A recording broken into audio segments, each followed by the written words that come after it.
Bayangkan seorang terpidana mati, dadanya ditembus keris pusaka, tapi ia hanya tertawa geli seolah digigit semut. Bayangkan seseorang dikunci di lubang kakus yang menjijikkan selama 40 hari. Namun saat dibuka tubuhnya, justru wangi kasturi. Dia dianggap gila, diusir para ulama, tapi sanggup salat di atas daun pisang di tengah ombak Laut Jawa, menundukkan buaya putih raksasa, bahkan membuat segenggam gabah jadi harapan bagi pasukan Mataram. Inilah kisah Saridin, kelak bergelar Syekh Jangkung, wali nyentrik yang konon tak bisa mati. Sebelum lanjut, luangkan 1 detik tekan tombol like, tulis amin di kolom komentar, dan saya doakan semoga Allah beri kesehatan, dijauhkan dari mara bahaya, serta rezeki mengalir deras tanpa henti. Jangan lupa share kisah ini ke grup keluarga dan teman.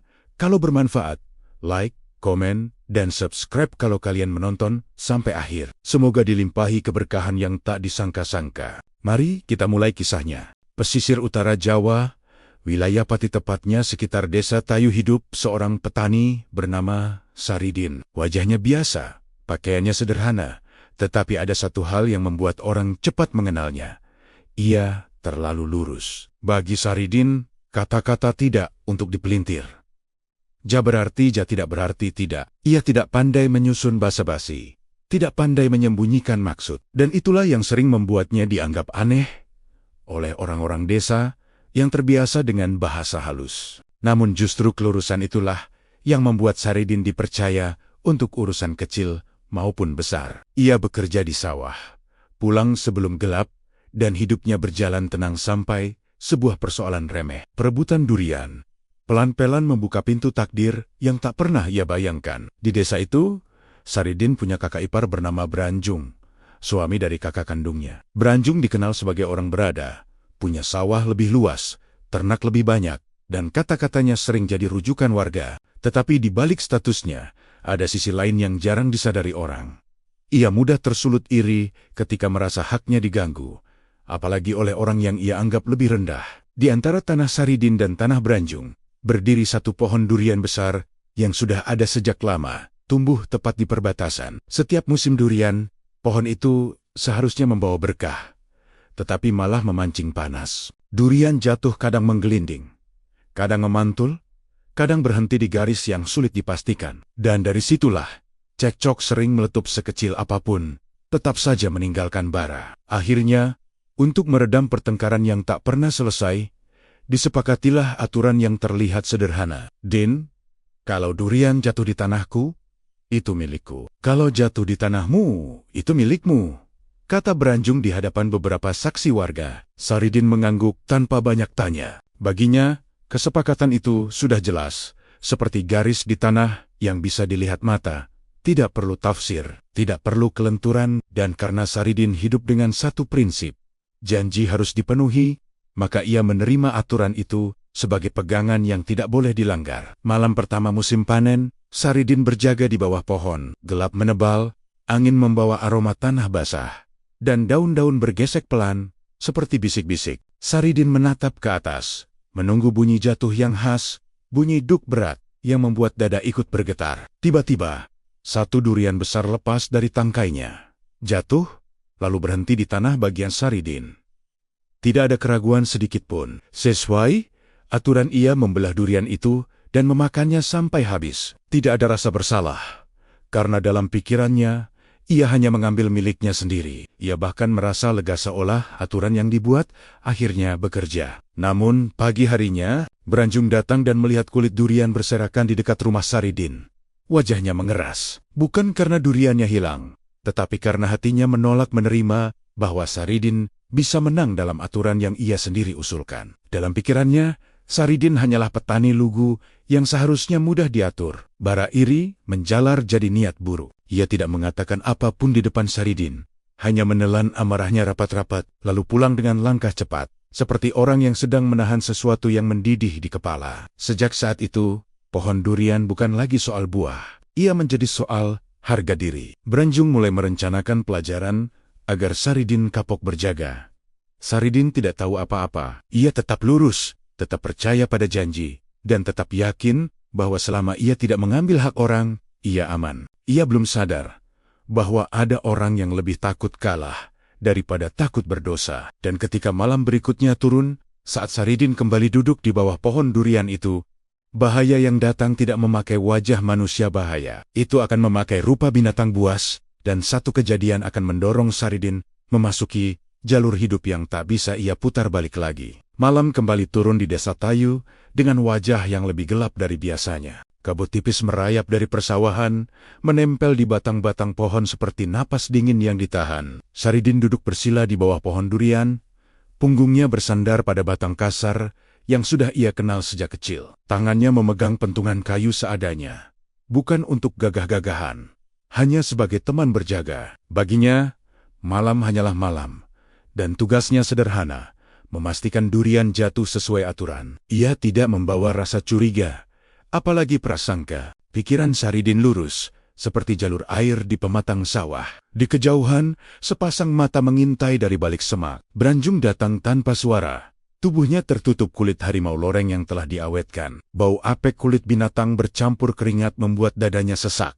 Tetapi niatnya sudah bulat. Ia ingin Saridin lari ketakutan, meninggalkan pohon durian, dan tidak pernah berjaga lagi. Dalam benaknya, Saridin akan menjerit dan lari terbirit-birit, seperti kebanyakan orang desa. Rencana ini terasa cerdik baginya, cukup menakut-nakuti, tanpa perlu menyentuh darah. Ia mengaum pelan, meniru suara harimau, lalu bergerak perlahan mendekat. Suara geraman itu sampai ke telinga Saridin. Ia menoleh, matanya menyipit, menembus remang bulan. Di hadapannya, tampak seekor harimau besar mengendap dengan tubuh merunduk siap menerkam. Bagi orang lain, pemandangan itu pasti memutuskan nyali. Tapi di kepala Saridin, logikanya bekerja sederhana dan cepat. Harimau adalah binatang buas. Binatang buas berbahaya bagi manusia. Jika binatang buas menyerang, maka harus dilawan atau dibunuh. Tidak ada ruang untuk takut, karena takut tidak menyelesaikan apa-apa. Saridin berdiri perlahan,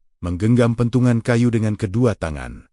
Napasnya teratur, tubuhnya mantap. Saat harimau itu meloncat dengan auman keras, Saridin tidak mundur. Satu ayunan keras meluncur refleks, menghantam kepala tepat di antara mata. Benturan itu memekakan. Tubuh besar berloreng terpelanting dan jatuh, menghantam tanah dengan bunyi berat. Tidak ada perlawanan lanjutan, tidak ada gerakan. Yang ada hanya diam, yang ganjil. Saridin berdiri terengah sejenak, lalu menghela napas panjang. Dalam hatinya, ia merasa telah melakukan hal yang benar, menyingkirkan ancaman bagi dirinya dan desa. Dengan langkah hati-hati, Saridin mendekati tubuh harimau itu. Ia berniat menyeret bangkainya menjauh, agar tidak mengganggu. Namun, saat tangannya menyentuh loreng di punggung makhluk itu, sesuatu terasa tidak wajar.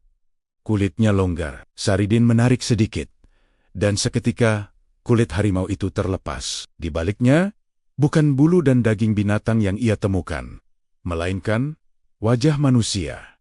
Wajah yang ia kenal, wajah Branjung. Darah mengalir dari kepala kakak iparnya, membasahi tanah di bawah pohon durian.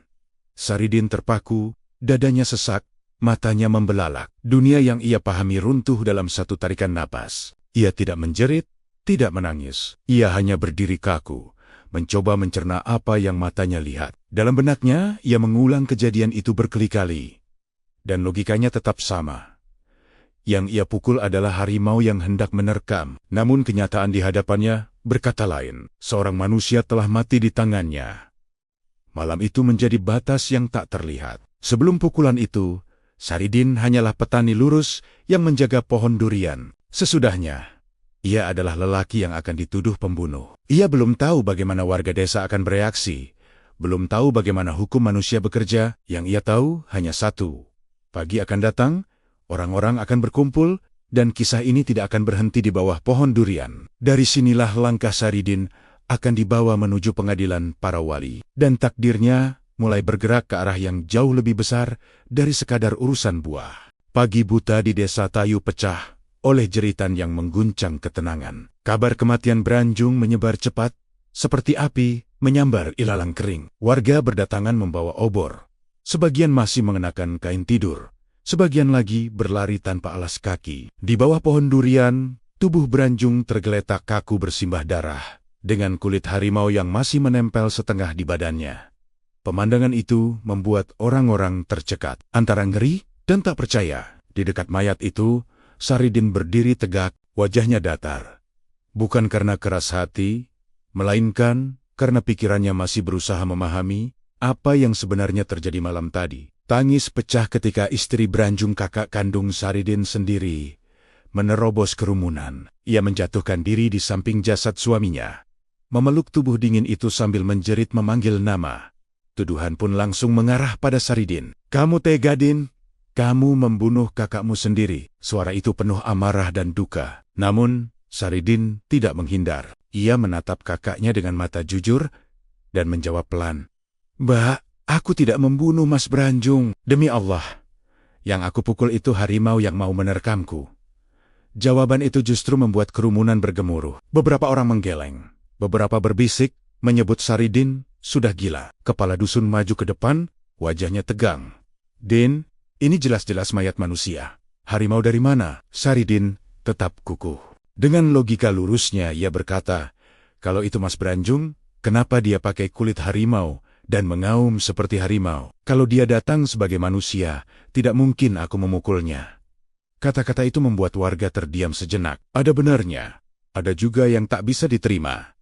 Secara niat, Saridin membela diri, tapi secara akibat, nyawa manusia telah melayang. Desa kecil itu tak sanggup memutuskan perkara seberat ini. Bisik-bisik berubah menjadi keputusan. Para sesepuh desa berkumpul cepat. Mereka sepakat kasus ini tak bisa diselesaikan di Tayu.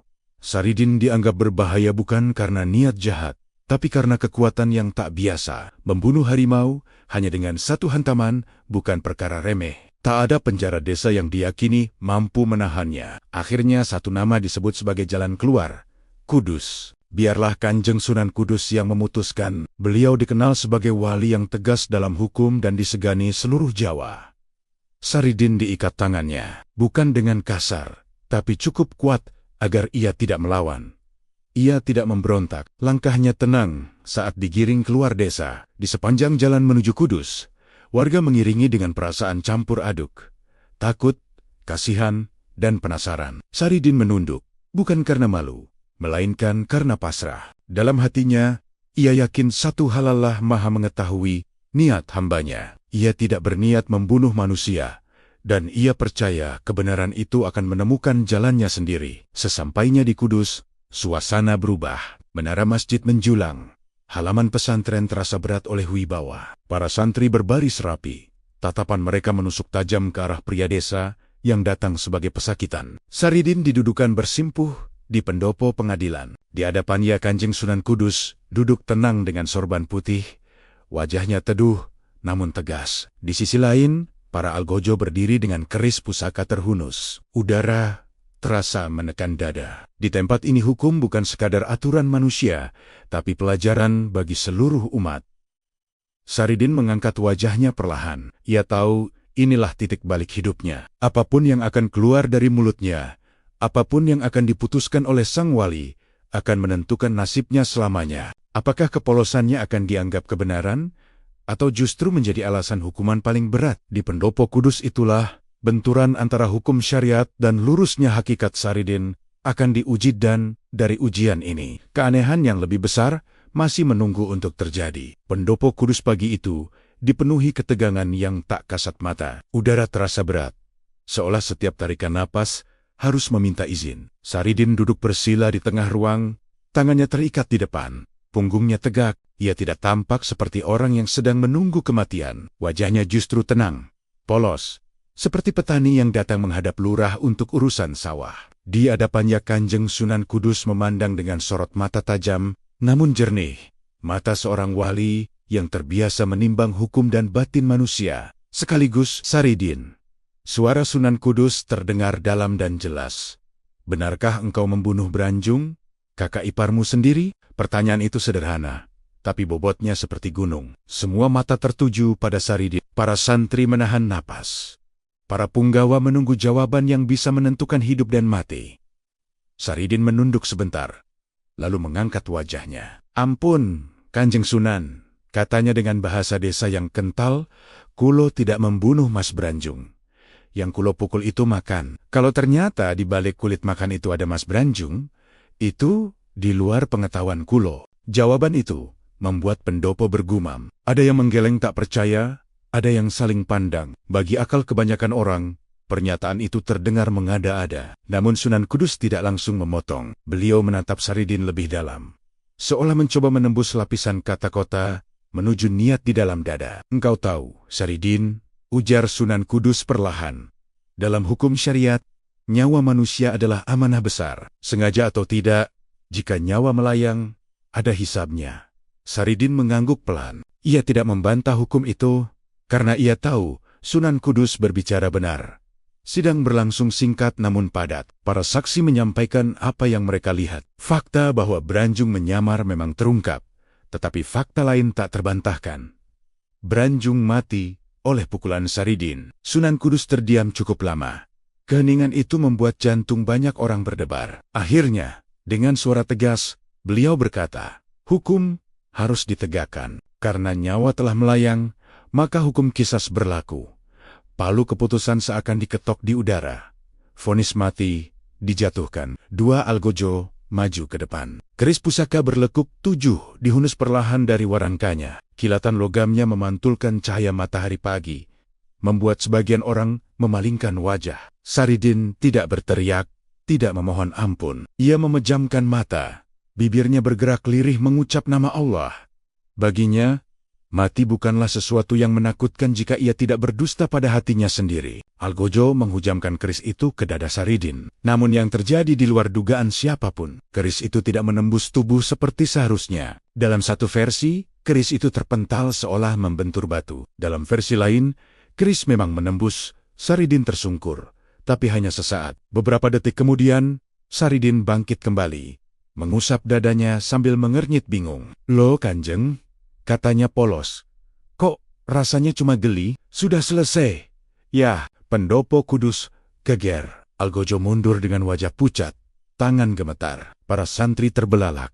Sebagian beristighfar keras-keras. Sunan Kudus tidak berkata apa-apa, tapi matanya menyipit tajam. Sebagai wali yang waskita, beliau paham betul makna kejadian ini.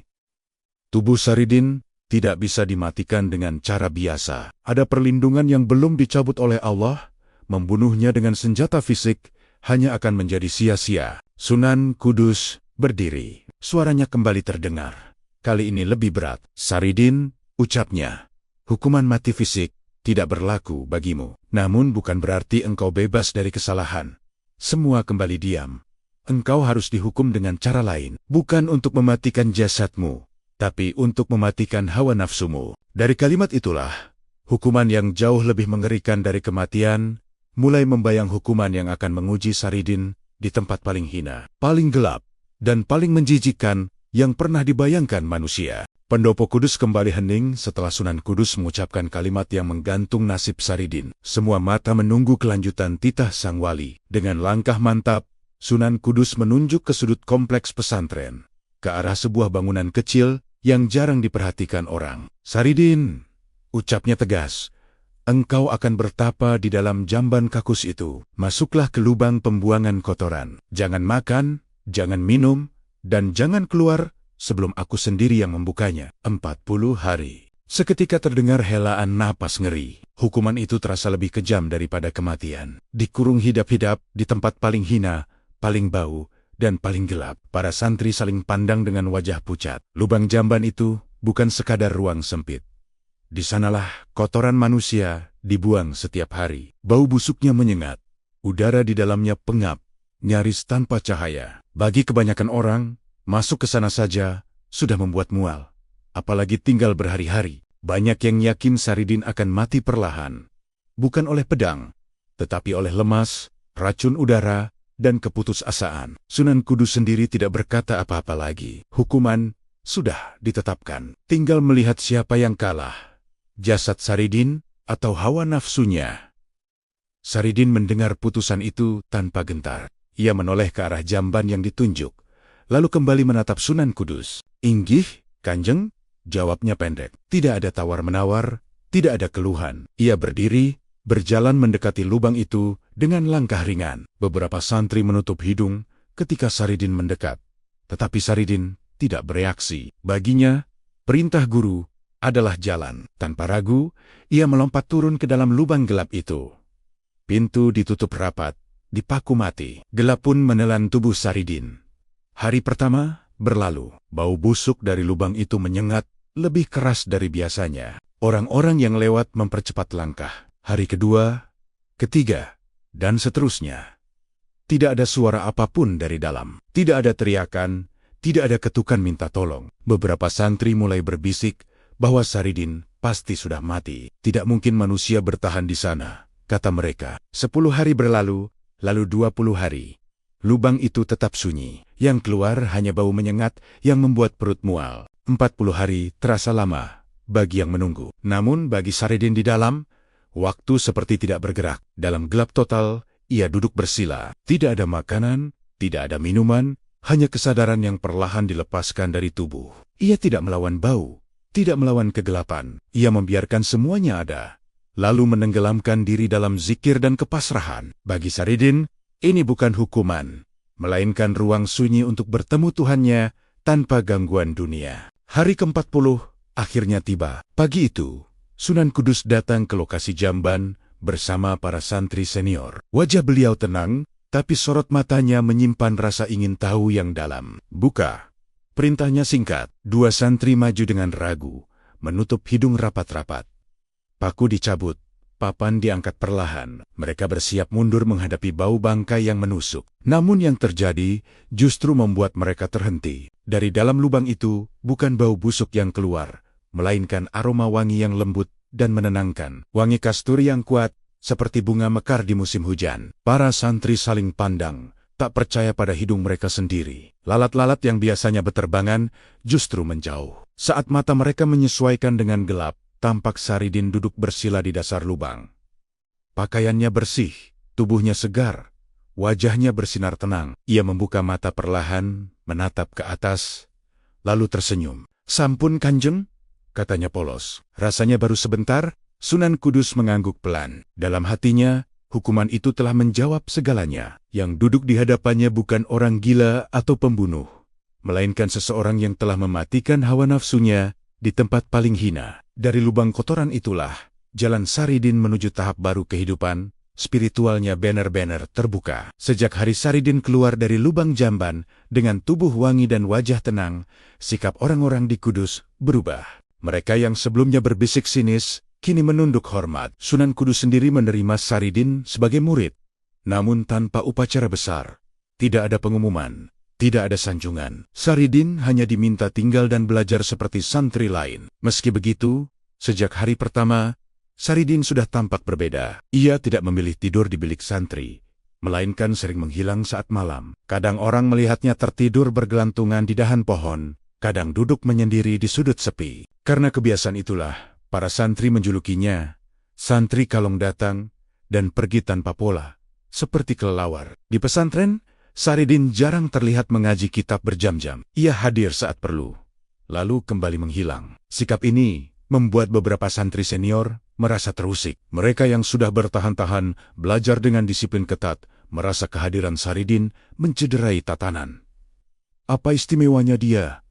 bisik mereka. "Datang belakangan, bekas pesakitan, tapi diperhatikan Kanjeng Sunan." Rasa iri itu pelan-pelan mengeras, menjadi keinginan untuk menguji. Mereka tidak berani melawan Sunan Kudus, tetapi mereka ingin tahu apakah Saridin benar-benar punya isi, atau hanya kebetulan lolos dari hukuman. Kesempatan datang suatu pagi, ketika gentong besar, tempat wudhu di masjid pesantren kosong. Biasanya para santri bergantian menimba air dari sumur dengan ember kayu. Para senior memanggil Saridin yang baru turun dari pohon dengan wajah santai. "Den, gentong kosong. Isilah sampai penuh," perintah salah satu dari mereka dengan nada menguji.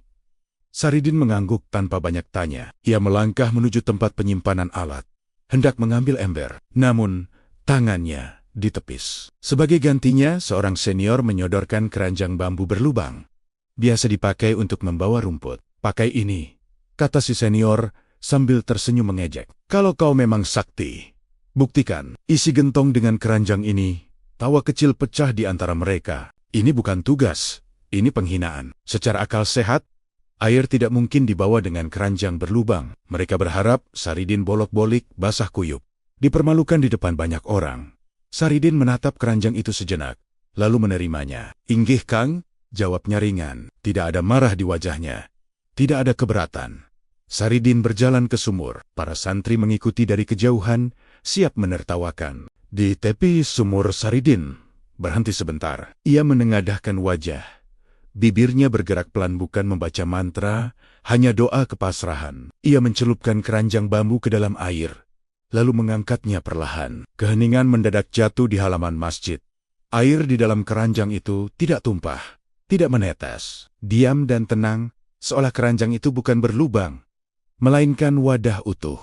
Saridin melangkah menuju gentong dan menuangkan air itu. Ia kembali ke sumur, mengulangi hal yang sama berkali-kali. Gentong besar itu terisi penuh, sementara keranjang bambu tetap kering di luar, lubang-lubangnya masih jelas terlihat. Para santri senior mematung, tawa mereka lenyap, digantikan rasa ngeri. Saridin meletakkan keranjang itu di depan mereka. "Sudah penuh, Kang? Ada tugas lain?" tanyanya polos. Keributan kecil itu terdengar sampai ke telinga Sunan Kudus. Beliau keluar, menatap gentong penuh, dan wajah santri yang pucat. Sunan Kudus paham apa yang baru terjadi. Saridin baru saja memperlihatkan karamah di depan umum. Beliau tidak memarahi saat itu, tetapi sorot matanya tajam dan dalam. Bagi Sunan Kudus, ujian Saridin belum selesai. Ujian fisik telah terlewati. Ujian batin berikutnya akan jauh lebih halus dan justru lebih berbahaya bagi perjalanan Saridin sendiri. Sejak peristiwa keranjang bambu, suasana pesantren Kudus berubah halus namun terasa. Para santri yang sebelumnya memandang Saridin dengan sinis, kini memilih menjaga jarak. Mereka tidak lagi mengejek, tetapi juga tidak berani mendekat. Nama Saridin beredar dari mulut ke mulut sebagai sosok yang aneh, tapi nyata. Sementara itu, Saridin sendiri tetap seperti biasa. Ia tidak merasa telah melakukan sesuatu yang besar. Baginya, ia hanya menjalankan perintah dengan caranya sendiri. Namun justru disitulah Sunan Kudus mulai melihat benih yang berbahaya, bukan kesombongan yang kasar, melainkan rasa benar yang terlalu yakin pada dirinya sendiri. Sore itu, saat cahaya matahari mulai condong dan angin pesantren terasa teduh, Sunan Kudus memanggil Saridin ke hadapannya. Pemanggilan itu dilakukan di hadapan para santri senior, seolah sengaja agar semua mendengar. Di tangan Sunan Kudus tergenggam sebuah bokor kecil berisi air jernih. Air sisa wudhu yang tenang tanpa riak. Saridin datang dengan langkah santai, lalu bersimpuh. Ia menunduk hormat, menunggu titah gurunya. "Saridin," ujar Sunan Kudus pelan. Suaranya tenang namun menusuk. "Menurut pandangan batinmu, di dalam bokor kecil berisi air ini, adakah ikannya?" Pertanyaan itu terdengar sederhana. Para santri saling pandang. Secara syariat dan akal sehat, jawabannya jelas. Tidak mungkin ada ikan di wadah sekecil itu. Mereka menunggu Saridin menjawab dengan hati-hati, berharap ia tunduk pada logika yang sama. Namun Saridin menjawab dari sudut yang berbeda. Ia menatap bokor itu, lalu berkata mantap, "Wonten, Kanjeng ada." Beberapa santri terkejut, sebagian menahan senyum. Sunan Kudus mengangkat alis. "Jangan asal bicara, Saridin," katanya. "Ini air bersih dari sumur. Wadahnya kecil. Secara hukum dan nalar, tidak mungkin ada ikan." Saridin tersenyum tipis, bukan mengejek, melainkan yakin. "Kanjeng," jawabnya, "Allah Maha Kuasa, di mana ada air, di situ ada kehidupan. Kalau Allah berkehendak ada ikan, pasti ada." Ucapan itu membuat suasana menegang. Sunan Kudus menatap Saridin lama. "Kalau begitu, buktikan," ucapnya singkat. Kalimat itu seperti pintu yang terbuka menuju jurang. Saridin maju selangkah. Ia tidak membaca mantra, tidak mengangkat tangan berlebihan. Ia hanya menatap air di dalam bokor itu dengan keyakinan penuh, seolah sedang berbicara dalam hati kepada Tuhannya. Lalu dengan satu jentikan ringan, permukaan air bergetar. Detik berikutnya, kegemparan terjadi. Dari dalam bokor kecil itu, meloncat seekor ikan kecil yang menggelepar, memercikan air ke udara. Beberapa santri mundur kaget. Ada yang beristighfar keras-keras. Saridin tertawa ringan, seperti anak kecil yang senang karena jawabannya benar. "Niku, Kanjeng," katanya polos, "ada ikannya." Secara kasat mata, Saridin menang. Hakikat yang ia yakini terbukti. Namun, yang terjadi setelahnya di luar dugaan. Wajah Sunan Kudus mengeras. Bukan kagum, bukan takjub, melainkan marah yang tertahan. "Cukup, Saridin," suara beliau meninggi, Pendopo senyap, engkau memang diberi kelebihan. Tetapi engkau menggunakannya untuk membantah gurumu di depan umum. Ini bukan lagi karamah yang tersembunyi, ini pamer. Saridin terdiam, senyumnya menghilang. Ia baru sadar bahwa kebenaran hakikat yang ia pegang telah melukai adab. Sunan Kudus berdiri. Pesantren ini berdiri di atas syariat dan adab. Tegasnya, ilmu tanpa kendali akan merusak lebih banyak orang daripada kebodohan. Lalu dengan suara berat yang tak bisa ditawar, beliau berkata, mulai hari ini, engkau bukan lagi muridku. Pergilah dari Kudus. Selama engkau masih menginjak tanah Kudus, haram bagiku melihat wajahmu. Kata-kata itu jatuh seperti palu. Saridin bersimpuh, mencium kaki gurunya untuk terakhir kali, lalu bangkit dengan hati hancur. Ia berjalan keluar gerbang pesantren tanpa menoleh. Di balik langkahnya yang tenang, ada badai besar yang sedang disiapkan takdir. Pengusiran ini bukan akhir melainkan awal perjalanan gila yang akan membawanya melampaui daratan, menantang laut, dan menemukan jalan pulang dengan cara yang tak pernah dibayangkan siapapun. Saridin melangkah keluar dari gerbang Kudus dengan kepala tegak. Meski dadanya terasa kosong, ia tidak menoleh ke belakang. Kalimat terakhir gurunya terus terngiang di telinga. Selama engkau masih menginjak tanah Kudus, haram bagiku melihat wajahmu. Bagi orang lain, itu adalah pengusiran yang memalukan. Bagi Saridin, itu adalah amanah yang harus ditaati. Seberat apapun rasanya, ia berjalan menjauh dari menara dan tembok pesantren, menyusuri jalan setapak menuju pesisir, membawa satu tekad. Ia akan pergi sejauh mungkin, tanpa melanggar sumpah gurunya. Di perjalanan, Saridin merenung. Ia menyadari kesalahannya bukan pada keyakinan, melainkan pada adab. Hakikat yang ia pegang telah mendahului syariat, dan kebenaran yang ia menangkan telah melukai tata tertib. Namun, Saridin juga tahu, jalan hidupnya tidak akan berhenti di sana. Jika ia tak boleh kembali dengan menginjak tanah Kudus, maka ia harus menemukan cara lain untuk melanjutkan langkah cara yang tidak lazim, bahkan terdengar gila. Pikiran itu menguat saat ia mencium bau asin laut yang dibawa angin sore. Di tepi pantai, Saridin berhenti. Ombak menggulung tanpa henti, memecah di pasir dengan suara berat. Di kejauhan, kapal-kapal dagang bersandar, layar-layar terlipat menunggu angin. Saridin mendekat ke pelabuhan dan mencoba menumpang. Ia berbicara sopan kepada seorang nahkoda, meminta izin ikut berlayar ke seberang. Jawabannya dingin dan kasar. Pergi kau, ini kapal dagang, bukan tempat orang gila. Beberapa awak tertawa. Saridin tersenyum kecut. Ia tidak tersinggung. Ia hanya mengangguk dan melangkah pergi. Saridin menyusuri pantai yang sepi, jauh dari pelabuhan. Matanya menangkap tumpukan sampah yang terbawa arus ke muara ranting, botol, dan beberapa lembar daun pisang kering. Daun-daun itu tampak rapuh, mudah robek jika disentuh. Namun di kepala Saridin, logika lurusnya kembali bekerja. Ia teringat bagaimana semut menyeberang genangan dengan sehelai daun. Jika makhluk kecil bisa, mengapa manusia yang bersandar pada keyakinan tidak? Bukankah yang menahan benda di atas air bukan hukum semata, melainkan kehendak Tuhan? Saridin mengambil 2 lembar daun pisang, membersihkannya dari pasir, lalu melemparkannya ke air. Ombak kecil mengayun daun-daun itu, namun tidak menenggelamkannya. Saridin menarik napas, lalu melompat ringan ke atasnya. Ajaib, daun pisang itu mengeras seperti papan. Tubuh Saridin tetap kering, meski ombak datang menghantam. Ia menyesuaikan pijakan, membiarkan angin mendorongnya menjauh dari daratan. Pantai Kudus perlahan mengecil di belakangnya, tanpa satupun langkah menginjak tanah yang dilarang. Di tengah laut angin menguat, ombak membesar, kapal-kapal di kejauhan tampak oleng. Awak kapal yang tadi menolak Saridin menjerit kaget ketika melihat sosok berdiri di atas daun pisang menyalip mereka.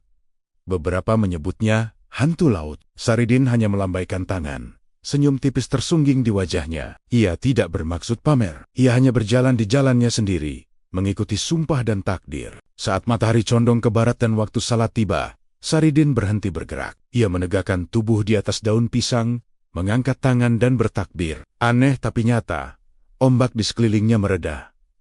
Angin yang tadinya kencang berubah sepoi. Air laut berkilau tenang. Saridin salat dengan khusyuk, bersujud di atas daun yang bergoyang lembut. Dunia seakan memberi ruang bagi seseorang yang telah melepaskan dirinya dari keinginan selain patuh. Usai salat, Saridin melanjutkan perjalanan. Ia tidak tahu persis kemana angin membawanya. Hanya satu yang ia yakini.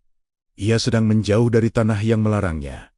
Untuk suatu hari kelak, kembali dengan cara yang benar. Malam turun, bintang-bintang muncul, dan laut menjadi hamparan gelap yang luas. Di atas 2 lembar daun pisang, Saridin melaju, meninggalkan Kudus tanpa melanggar sumpah menuju babak baru yang akan mempertemukannya dengan ujian yang lebih besar dari sekadar pengusiran. Malam di Laut Jawa terasa panjang dan sunyi. Hanya suara air yang beradu dengan daun pisang menjadi irama yang tak putus. Saridin berdiri mantap.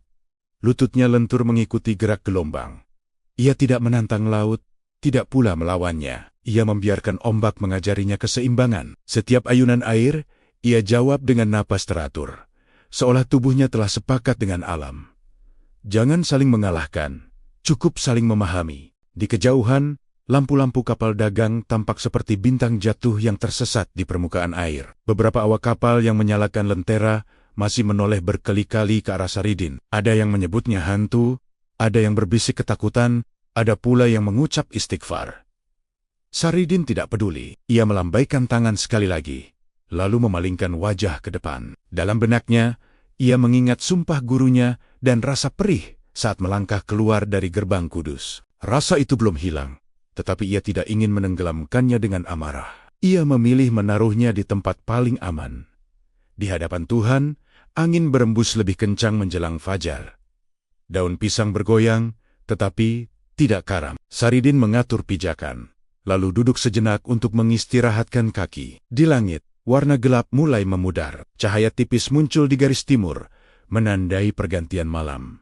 Saat itulah, waktu salat tiba. Saridin berdiri, merapikan sikap, dan mengangkat tangan. Takbirnya pelan, nyaris tertelan angin. Namun setelah itu, sesuatu yang ganjil terjadi. Ombak di sekelilingnya mereda, seperti menahan napas. Permukaan laut menjadi lebih tenang, seolah memberi ruang. Saridin salat dengan khusyuk. Setiap gerakan ia lakukan perlahan, memastikan keseimbangan terjaga. Ketika ia ruku, daun pisang ikut menunduk. Saat ia suhud, tubuhnya menyentuh permukaan yang bergoyang lembut. Tidak ada rasa takut. Yang ada hanya kepasrahan. Seakan laut bukan lagi hamparan berbahaya, melainkan sajadah luas yang dihamparkan untuk orang yang mau tunduk sepenuh hati. Di kejauhan, beberapa ikan meloncat, memantulkan cahaya pagi yang mulai muncul. Usai salam, Saridin duduk sejenak.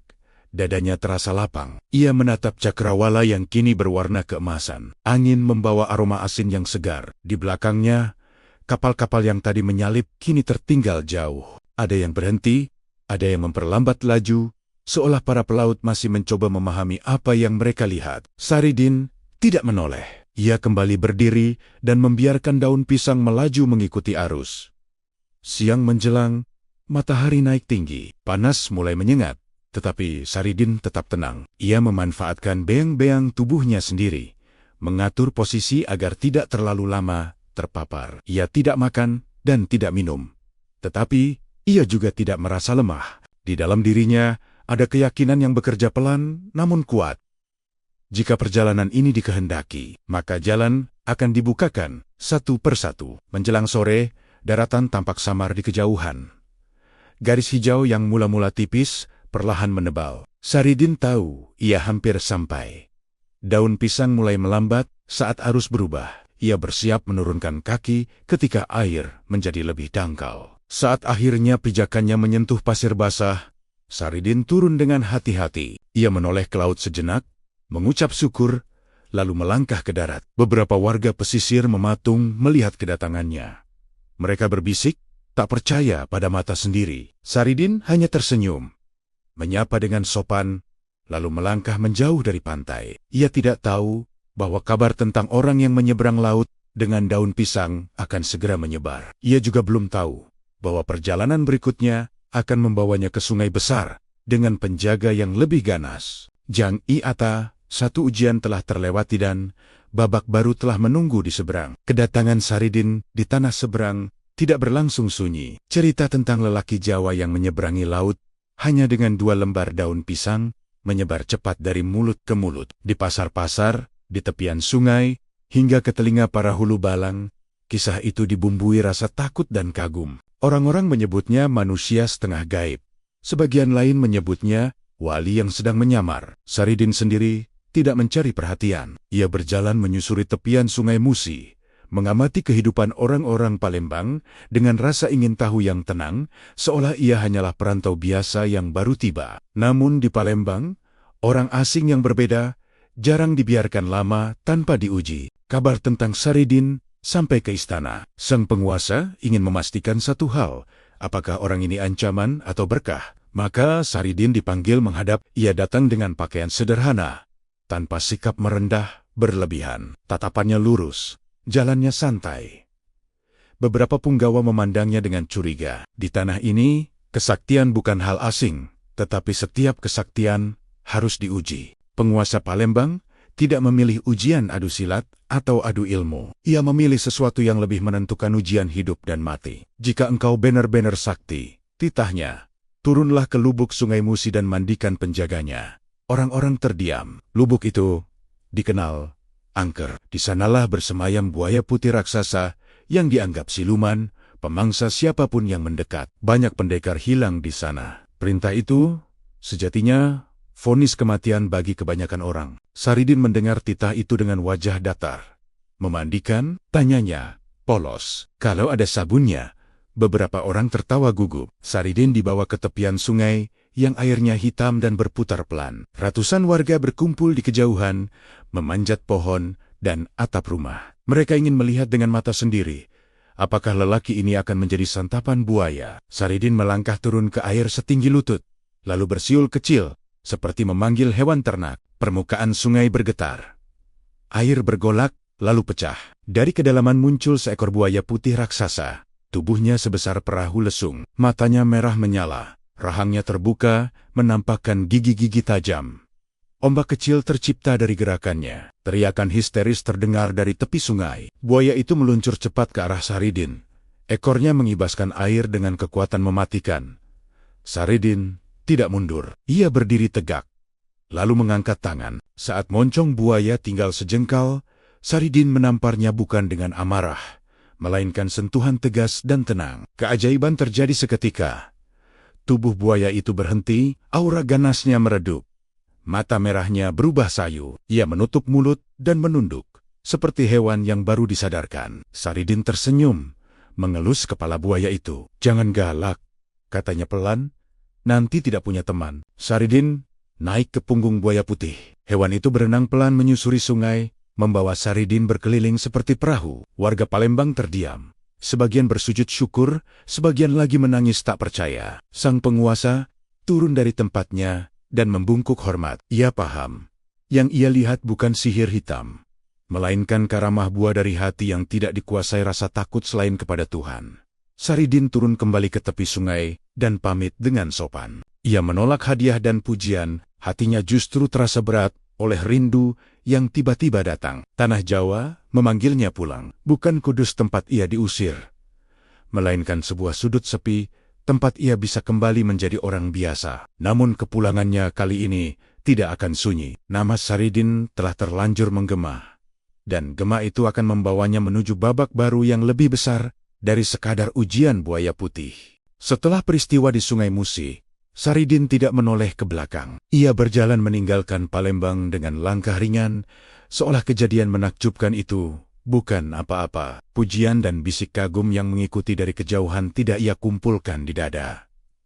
Justru rasa gelisah yang pelan-pelan tumbuh. Semakin banyak orang mengenalnya sebagai sosok sakti, semakin kuat keinginannya untuk menghilang. Saridin paham, kesaktian yang dipamerkan akan selalu memancing ujian baru. Sementara hatinya rindu pada hidup yang sederhana, hidup tanpa sorotan, tanpa tepuk tangan, ia menyeberang kembali ke Jawa melalui pesisir, lalu berjalan ke selatan, menjauhi kota-kota ramai. Hutan jati menyambutnya dengan udara teduh dan jalan tanah yang sunyi. Di wilayah itulah, kelak dikenal sebagai Desa Landoh.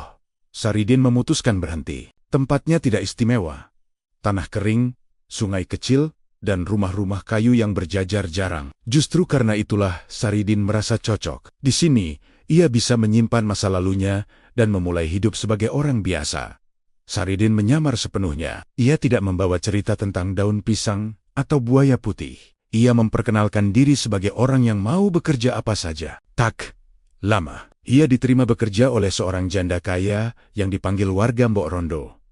Tugasnya sederhana, menggembala kerbau. Setiap pagi, Saridin menggiring kerbau ke padang rumput, memandikannya di sungai, lalu menjaga hingga sore. Ia melakukannya dengan telaten, seperti merawat keluarga sendiri. Tidak ada yang mencurigai apapun. Saridin menikmati hari-hari yang tenang, tidur di gubuk kecil, makan secukupnya, dan berbincang seadanya dengan warga. Namun ketenangan jarang bertahan lama bagi orang seperti Saridin. Suatu siang yang terik, salah satu kerbau jantan terbesar milik Mbok Rondo mendadak ambruk. Nafasnya berat, mulutnya berbusa, lalu diam tak bergerak. Kerbau itu terkenal mahal, kebanggaan Mbok Rondo. Saridin yang berada tak jauh dari situ, segera mendekat. Ia berlutut, mengamati dengan mata iba. Tidak ada kepanikan di wajahnya, hanya keprihatinan. Ia mengelus leher kerbau itu, lalu duduk menunggu. Sore harinya, Mbok Rondo datang dan melihat bangkai kerbaunya tergeletak kaku. Tangisnya pecah. Amarah pun menyusul. "Saridin," teriaknya, "kerbau seharga sawah sepiring ini mati. Kamu harus ganti." Warga berdatangan. Saridin berdiri tenang. "Sabar, Mbok," katanya pelan. "Kerbau ini tidak mati. Dia cuma ketiduran." Ucapan itu memancing kemarahan lebih besar. Bagaimana mungkin bangkai yang dingin disebut tidur? Saridin tidak berdebat. Ia melangkah mendekat, mengelus kepala kerbau itu dengan lembut. Suaranya menurun menjadi bisikan, seperti membangunkan anak kecil. "Bangun, kebo," katanya pelan. "Belum waktunya kamu mati. Ayo bangun, cari rumput lagi." Ia menepuk pantat kerbau itu 3 kali. Tidak keras, tidak pula ragu. Warga menahan napas. Detik berlalu. Lalu sesuatu bergerak. Perut kerbau mengembang, hidungnya mendengus, mata yang tadi putih perlahan berkedip. Kerbau itu berdiri menghibas ekor, menunduk memakan rumput. Sunyi, menelan kerumunan. Mbok Rondo jatuh bersimpuh. Tangisnya berubah menjadi gemetar tak percaya. Warga saling pandang. Saridin tersenyum canggung. "Tadi cuma pingsan," katanya ringan. Sejak hari itu, Saridin tak lagi bisa bersembunyi. Meski ia ingin tetap menjadi orang biasa, takdir telah menyingkap tirai. Di desa Lando, nama baru mulai beredar pelan. Bukan Saridin, si penggembala, melainkan seorang guru yang derajatnya jangkung, tinggi menjangkau langit. Peristiwa kerbau yang bangun kembali tidak berhenti sebagai kejutan satu sore. Keesokan harinya, kabar itu menyebar ke seluruh Landoh, seperti angin menyibak dedaunan jati. Orang-orang datang memastikan, dengan mata kepala sendiri, mereka melihat kerbau itu sehat, makan lahap, dan kembali bekerja. Tidak ada bekas sakit, tidak ada tanda kematian. Cerita pun berlapis-lapis. Ada yang berkata, Saridin menghidupkan kembali nyawa. Ada yang bersumpah melihat cahaya turun saat ia menepuk pantat kerbau.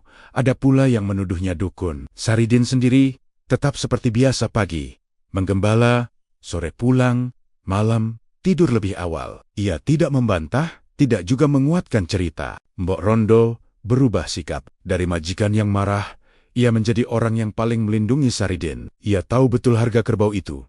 Dan ia tahu apa artinya kehilangan, lalu mendapatkannya kembali. Sebagai ungkapan terima kasih, ia menawarkan harta, sawah, bahkan rumah.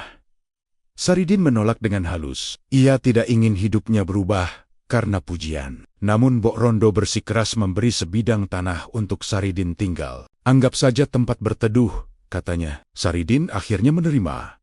Bukan karena tanahnya, melainkan karena niat baiknya. Warga mulai berdatangan dengan berbagai hajat. Ada yang meminta doa untuk sawah, ada yang membawa anak sakit, ada yang sekadar ingin memastikan kebenaran cerita. Saridin menerima mereka satu persatu. Ia tidak mengaku mampu apa-apa. Ia hanya mendengarkan, lalu berdoa sederhana. Kadang hasilnya cepat, kadang tidak terlihat. Saridin selalu mengingatkan, "Aku ini perantara, yang memberi tetap Gusti Allah." Namun manusia lebih suka memberi nama. Pelan-pelan, mereka menyebut Saridin dengan gelar baru, Syekh Jangkung Guru, yang derajatnya tinggi. Bukan karena baju atau jabatan, melainkan karena keyakinannya menjangkau langit. Nama itu membuat Saridin tidak nyaman. Ia merasa belum pantas. Ia takut gelar justru menjadi beban. Namun ia juga sadar, menolak sepenuhnya hanya akan membuat orang makin penasaran. Maka ia memilih jalan tengah. Tetap hidup sederhana, tetap bekerja, dan tetap membantu sebatas yang ia mampu. Ia tidak membuka padepokan, tidak mengumpulkan murid. Orang-orang yang datang ia anggap tamu, bukan pengikut. Baginya, hidup yang baik adalah hidup yang tidak membuat orang lain merasa kecil. Seiring waktu, kedatangan orang-orang semakin ramai. Ada yang datang dari desa sebelah, ada yang menempuh perjalanan jauh. Cerita kerbau itu menjadi pintu masuk. Dari mulut ke mulut, kisahnya berkembang. Saridin yang dulu petani, yang pernah diadili, yang pernah menyeberang laut, kini menetap di Landoh. Di tengah riuh itu, Saridin sering mengingat pesan Sunan Kudus tentang adab. Ia berhati-hati agar tidak tergelincir pada pamer. Ia memilih bekerja diam-diam, menghindari keramaian jika bisa. Namun semakin ia menepi, semakin takdir mendekat. Sebuah kabar besar akhirnya sampai ke telinganya, kabar dari pusat kekuasaan Jawa. Kerajaan Mataram sedang gelisah. Persiapan perang dan tekanan penjajah membuat negeri membutuhkan kekuatan yang tidak terlihat. Nama Syekh Jangkung disebat-sebat sebagai orang yang mampu membuka jalan ketika jalan tertutup. Surat panggilan pun dikirim. Saridin membaca surat itu lama. Ia tahu, menolak bukan perkara mudah. Ini bukan lagi urusan kerbau atau desa, melainkan urusan banyak nyawa. Malam sebelum berangkat, Saridin duduk di serambi, menatap bintang. Ia menghela napas panjang. Ia pernah mencoba bersembunyi, tetapi takdir selalu menemukan. Kalau memang ini jalan, gumamnya, maka aku harus melangkah. Di kejauhan, angin hutan jati berdesir pelan, seolah mengamini. Babak berikutnya, menunggu bukan sebagai penggembala, melainkan sebagai orang yang akan diminta berdiri di hadapan raja. Surat dari Mataram itu dibaca Saridin berkali-kali di bawah lampu minyak yang redup. Bahasanya singkat, tegas, dan tak memberi ruang untuk salah tafsir. Kerajaan memanggil bukan meminta, melainkan memerintahkan dengan sopan. Saridin menutup surat itu perlahan. Ia tahu, undangan raja bukan perkara kecil. Di satu sisi, ia ingin tetap tinggal di Landoh, hidup sederhana bersama rakyat kecil. Di sisi lain ia paham bahwa ketika negara memanggil, itu seringkali berarti ada beban yang tak sanggup dipikul sendirian oleh penguasa. Pagi berikutnya, Saridin berangkat. Ia tidak membawa rombongan, tidak pula mengenakan pakaian istimewa. Bajunya tetap sederhana, langkahnya tenang. Warga Landoh mengantar sampai batas desa. Tidak ada sorak, hanya doa lirih dan tatapan penuh harap. Mereka tahu, orang yang mereka kenal sebagai penggembala itu akan menghadapi dunia yang jauh lebih keras. Saridin menunduk hormat, lalu melangkah tanpa menoleh. Ia membawa satu bekal yang tak terlihat, keyakinan bahwa segala urusan ada ukurannya sendiri di hadapan Tuhan.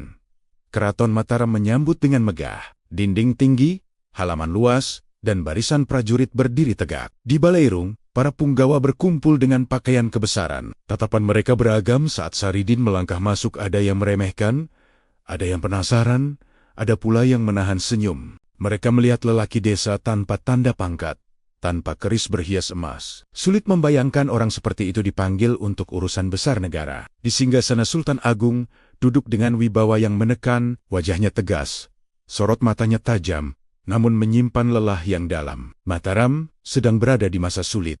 Persiapan perang menguras segalanya. Serangan sebelumnya menyisakan luka, pasukan kekurangan logistik, lumbung dibakar musuh, dan semangat prajurit tergerus oleh kelaparan. Sultan Agung tidak memanggil Saridin untuk adu ilmu, melainkan mencari jalan keluar yang tidak bisa dihitung dengan hitungan biasa. Saridin, sapa Sultan Agung.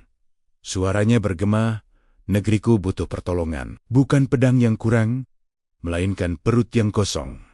Apa yang bisa kau tawarkan? Para punggawa menunggu jawaban yang terdengar masuk akal. Strategi, perhitungan, atau saran diplomasi. Namun Saridin tidak menjawab dengan panjang. Ia merogoh saku bajunya dan mengeluarkan segenggam gabah. Biji padi itu ia genggam di telapak tangan yang kasar oleh kerja. Balairung bergumam pelan. Apa arti segenggam gabah bagi ribuan prajurit? Saridin menatap Sultan Agung dengan tenang. Kanjeng Sultan, katanya pelan, yang membuat lumbung penuh bukan gudangnya, tapi keyakinan. Jika Gusti Allah menghendaki cukup, yang sedikit pun bisa melimpah. Kalimat itu sederhana, namun membuat sebagian punggawa mengernyit. Saridin melangkah ke halaman keraton. Ia mengangkat tangan, lalu melempar gabah itu ke udara sambil berdoa singkat. Angin berembus, membawa butir-butir padi, melesat menjauh. menghilang dari pandangan. Apa yang terjadi setelahnya diceritakan dengan beragam versi. Yang pasti, di lumbung-lumbung pasukan Mataram yang sebelumnya kosong, persediaan mendadak tercukupi. Beras datang dari arah yang tak terduga. Prajurit yang kelaparan kembali makan. Semangat, bangkit. Sultan Agung berdiri, turun dari singgasana, dan memeluk Saridin di hadapan semua orang. Mulai hari ini, titahnya, namamu bukan lagi Saridin, engkau adalah Syekh Jangkung. Pengakuan itu bukan sekadar gelar. Itu adalah penegasan bahwa orang desa yang dulu dianggap aneh, kini diakui sebagai penopang harapan. Namun bagi Saridin, momen itu bukan puncak kebanggaan. Ia justru merasa bebannya bertambah. Ia tahu, setelah ini, langkahnya tak lagi sepenuhnya miliknya. Negeri telah menaruh harap, dan ketika harap dititipkan, perjalanan menuju akhir akan semakin dekat. Pengakuan Sultan Agung membuat Balairung Mataram bergemuruh pelan. Para punggawa yang semula meremehkan kini menunduk, sebagian dengan wajah tak percaya. Namun Saridin kini dipanggil Syekh. Jangkung tidak larut dalam pujian. Ia berdiri tenang, menunggu titah berikutnya. Bahi Sang Raha, keajaiban segenggam gabah. Bukan sekadar peristiwa ganjil, melainkan jawaban atas kegelisahan panjang. Logistik pasukan yang sebelumnya macet, kini mengalir. Bukan karena perhitungan dagang, tetapi karena satu keyakinan yang menyatukan doa dan ikhtiar. Hari-hari berikutnya, Istana Mataram berubah ritmenya. Lumbung-lumbung yang sempat kosong kembali terisi. Prajurit yang semula lesu kini berbaris dengan bahu tegap. Dapur umum mengepul, dan wajah-wajah yang tadinya pucat kembali berwarna. Kabar tentang rezeki yang datang tanpa hitungan menyebar ke perbatasan. Tidak semua orang memahami bagaimana itu terjadi, tetapi semua merasakan dampaknya. Dalam suasana seperti itu, Syekh Jangkung memilih berada di belakang layar. Ia menolak duduk di kursi kehormatan, menolak pakaian kebesaran. Ia lebih sering terlihat di halaman, berbincang singkat dengan prajurit, mengingatkan agar tidak berlebihan dan tetap menjaga niat. Sultan Agung memanggilnya secara khusus. Dalam pertemuan yang lebih sunyi, sang raja bertanya tentang batas, sampai di mana bantuanmu bisa kami sandarkan? Syekh Jangkung menjawab, tanpa retorika, hamba tidak membawa jaminan selain doa dan kejujuran. Jika niat kita lurus, jalan akan dibukakan. Jika niat melenceng, yang sedikit pun akan terasa kurang. Jawaban itu bukan strategi perang, tetapi kompas batin. Sultan Agung mengangguk. Ia tahu, di balik keajaiban, ada tanggung jawab besar. Menjaga agar kemenangan tidak mengundang kesombongan, Syekh Jangkung kemudian meminta izin kembali ke desa. Keputusan itu mengejutkan sebagian punggawa. Mengapa pergi saat negara sedang membutuhkan? Namun, Sultan Agung memahami. Pergilah, titahnya. Negeri ini butuh doamu, bukan bayang-bayangmu. Maka, Syekh Jangkung pamit tanpa upacara besar. Ia meninggalkan istana dengan langkah yang sama, seperti saat ia datang tenang, sederhana, dan tanpa rombongan. Bagi orang-orang yang menyaksikan, itulah keanehan terbesarnya. Mampu memberi, lalu pergi tanpa menuntut apapun. Di perjalanan pulang, Syekh Jangkung melihat sawah-sawah yang mulai menguning, sungai-sungai kecil yang kembali mengalir. Namun ia juga mendengar keluhan tentang kemarau yang mengintai. Langit kerap menahan hujan, tanah mulai merekah. Ia menyimpan kegelisahan itu dalam diam. Baginya, tugas belum selesai. Menolong negara adalah satu bab. Mengayomi rakyat kecil adalah bab lain yang tak kalah penting. Ia mempercepat langkah, seolah dipanggil oleh desah bumi yang kehausan. Sesampainya di Landoh, ia tidak disambut gegap gempita. Warga menyapa dengan hormat, lalu kembali ke pekerjaan mereka. Syekh Jangkung menyukai itu. Ia kembali ke rumah kayu sederhana, menata hidup seperti semula. Namun malam-malamnya diisi doa lebih panjang. Ia tahu, kemarau tidak bisa ditunda dengan pidato. Rakyat butuh air sekarang, bukan janji. Di bawah langit yang bintang-bintannya terlihat tajam, Syekh Jangkung memohon petunjuk bukan bagaimana membuat hujan turun, melainkan bagaimana menghadirkan air saat tanah paling membutuhkannya. Keesokan hari, ia berjalan ke lahan tandus di pinggir desa. Tanah kapur keras, retak-retak seperti kulit tua. Warga mengikuti dari kejauhan, belum tahu apa yang akan terjadi. Syekh Jangkung menancapkan tongkatnya perlahan, bukan sebagai tantangan, melainkan sebagai tanda pasrah. Ia menutup mata, berdoa singkat, dan menunggu. Di sanalah, di antara harap dan sunyi, bab berikutnya mulai terbuka. Bab tentang air yang akan mengubah jerit menjadi syukur, dan menegaskan bahwa perjalanan seorang wali tidak diukur dari istana, melainkan dari seberapa banyak dahaga yang ia redakan. Kemarau datang tanpa permisi. Matahari menggantung rendah dan panasnya seperti menekan kepala. Hari demi hari berlalu tanpa hujan. Tanah di sekitar landoh mereka seperti pecahnya tembikar tua. Sungai kecil yang biasa mengalir pelan, kini tinggal alur berbatu. Sawah-sawah menguning sebelum waktunya, padi mengering sebelum sempat berisi. Ternak mulai kurus, dan suara batuk anak-anak terdengar di rumah kayu saat malam tiba. Rakyat tidak berteriak meminta perang dimenangkan. Mereka hanya meminta air agar bisa bertahan. Warga mendatangi rumah Syekh Jangkung dengan langkah lesu. Tidak ada tuntutan, hanya harap yang dititipkan lewat tatapan. "Mbah," kata mereka lirih, "kami kehausan." Syekh Jangkung memandang satu persatu wajah itu petani. Ibu-ibu, anak-anak dan dadanya terasa sesak. Ia tahu, memohon hujan dari langit mungkin perlu waktu. Sementara dahaga tidak bisa menunggu, maka ia memilih jalan lain, menghadirkan air dari tempat yang paling dekat dengan kaki mereka. Syekh Jangkung mengambil tongkat kayu tuanya dan berjalan menuju sebidang lahan tandus di pinggir desa. Tanahnya keras, putih kapur, hampir mustahil digali. Ratusan orang mengikuti dari belakang, menjaga jarak, menahan napas. Tidak ada teriakan, tidak ada aba-aba. Syekh Jangkung berhenti di bawah pohon tua yang daunnya meranggas. Ia berdiri tegak, menutup mata, lalu berdoa singkat, doa yang tidak panjang, tetapi penuh kepasrahan. Seolah ia berkata, "Jika engkau ridha, bukakan jalan. Jika tidak, biarlah aku menunggu." Dengan satu gerak mantap, ia menghujamkan tongkat ke tanah. Bunyi kayu menghantam kapur terdengar kering. Sejenak tak terjadi apa-apa. Lalu tanah bergetar halus, seperti menarik napas. Dari bekas tancapan itu, air mulai merembes. Bukan tetes kecil, melainkan aliran yang cepat membesar. Dalam hitungan detik, pancuran jernih menyembur ke atas. Dingin dan segar. Orang-orang tertegun. Beberapa berteriak, sebagian menangis, sebagian lagi langsung berlutut sujud. Air itu terus mengalir, tidak melemah, meski diambil beramai-ramai. Anak-anak menengadahkan tangan, ibu-ibu membasuh wajah, para lelaki mengisi wadah seadanya. Bau tanah basah menggantikan debu kemarau. Wajah-wajah yang tadi kusut berubah cerah. Syekh Jangkung berdiri di samping pancuran, tersenyum tipis. Ia tidak mengklaim apa-apa. "Ambil secukupnya," katanya pelan.